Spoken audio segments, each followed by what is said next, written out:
আগামী 12 তারিখে জাতীয় সংসদের প্রথম অধিবেশন বসবে এই নবনির্বাচিত সংসদে।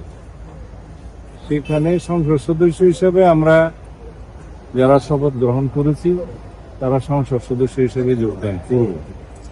এর বাইরে সংবিধান সংস্কার পরিষদ নামে কিছু না থাকায় যারা তাদের সংস্কার পরিষদের সদস্য হিসেবে শপথ নিয়েছে সেটা তাদের নিজস্ব ব্যাপার, কিন্তু জাতীয় সংসদে তারা সেই হিসাবে অংশগ্রহণ করতে পারে না, শুধুমাত্র সংসদ সদস্য মনে অংশগ্রহণ করতে পারে।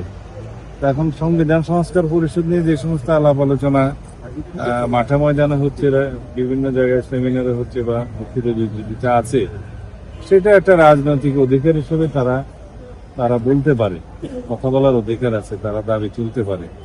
কিন্তু অসাংবিধানিক কোনো কিছু আমরা জাতীয় সংসদে উত্থাপন করতে পারি না। আমরা বলেছি যদি গণভোটের রায় অনুসারে সংবিধান সংস্কার পরিষদ গঠন করতে হয় সেটা জাতীয় সংসদে আলাপ আলোচনার মাধ্যমে এবং গণভোটের রায় কার্যকর করার মাধ্যমে করতে হবে, এবং সেই ক্ষেত্রে সংবিধানের সংশোধনী আনতে হবে।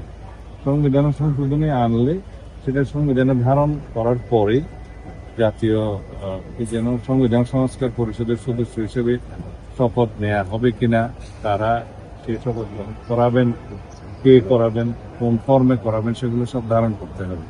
তো সুতরাং এগুলো একটা দীর্ঘ প্রক্রিয়া, আলাপ আলোচনার বিষয়। আর